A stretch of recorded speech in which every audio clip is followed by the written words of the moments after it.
अस्सलाम वालेकुम। Welcome to my YouTube channel. मेरा नाम बदर है और आज इस वीडियो में हम एक जीडीपी को डिस्कस करेंगे जो कि है ज़ू 102 की, और ये कल ओपन हुई है। और देखते हैं कि इसमें क्या क्वेश्चन टाइटल है और इसकी इंस्ट्रक्शंस क्या हैं और आपको किन कौन कौन सी चीज़ों को अवॉइड करना है। तो चलते हैं। तो ये टोटल है 5 मार्क्स की, और ये कल ओपन हुई है और इसकी लास्ट डेट है 28। ठीक है। और क्वेश्चन है कि what is DNA and what its function. ठीक है। तो कुछ इंस्ट्रक्शन दी हुई हैं नीचे। Your discussion must be based on logical facts. इधर उधर की नहीं छोड़नी और अपनी तरफ से जो है वो नहीं लिखे जाना। लॉजिकल फैक्ट्स हों, जो पॉइंट की बात है वो करनी है, बस इसके ज़्यादा और कुछ नहीं। You should command on the topic should not exceed 200 to 250 words.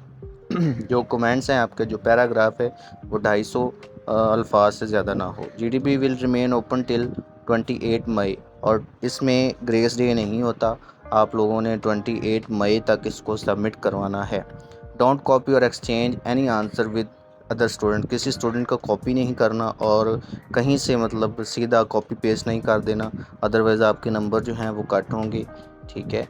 और ignorable answer should be strictly avoided. ठीक है। तो जो क्वेश्चन है, क्यूरी है related to content of GDP, ये किसी सूरत में ईमेल या एमडीबी में एक्सेप्टेबल नहीं होगी। ठीक है। इस बात का भी ख्याल रखना है, और आपने ये करना है कि अपनी जो जीडीपी है ना उसको 28 से पहले पहले सबमिट करवा दें। ठीक है। और इसमें होता है कि एक बार सबमिट होगी तो बाद में चेंज नहीं होती। अपनी जीडीपी को एमएस वर्ड फॉर्म में लिख के, तो तब आपने जब आपकी उधर लिख जाए वहाँ से कॉपी करके फिर आपने इधर पेस्ट करनी है, ताकि कोई मतलब कोई गलती हो तो आप उसको एमएस वर्ड में रिमूव कर सकते हैं। यहाँ एक बार सबमिट होगी तो दोबारा नहीं कुछ भी हो सकता। तो चलते हैं फाइल की तरफ। तो क्वेश्चन टाइटल है कि व्हाट इज़ डीएनए। तो सबसे पहले डीएनए को डिस्कस करते हैं। तो the molecule inside cell that contain the genetic information, इसके पास तमाम जेनेटिक इन्फॉर्मेशन होती हैं। Responsible for the development and function of an organism, जो किसी भी ऑर्गेनिज्म की डेवलपमेंट के लिए बहुत ज़रूरी होती हैं। ठीक है।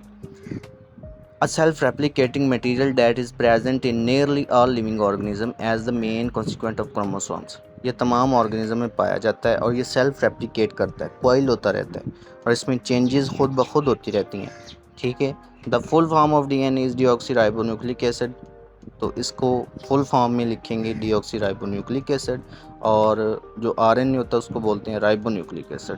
ठीक है। इसमें 4 केमिकल बेसिस होती हैं, एडिनिन, गुवानिन, साइटोसिन और थायामीन।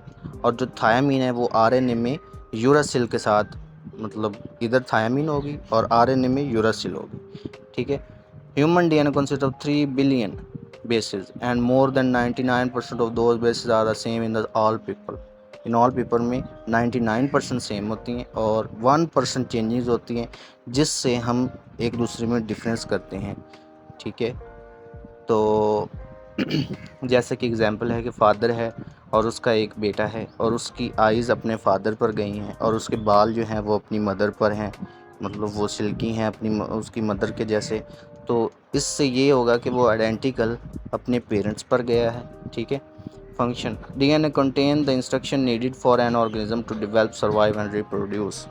तो रिप्रोड्यूस होने के लिए, सर्वाइव करने के लिए डीएनए के पास तमाम इंस्ट्रक्शंस होती हैं तमाम ऑर्गेनिज्म की। और सबसे मेन फंक्शन जो है वो डीएनए का वो है सिंथेसिस ऑफ प्रोटीन।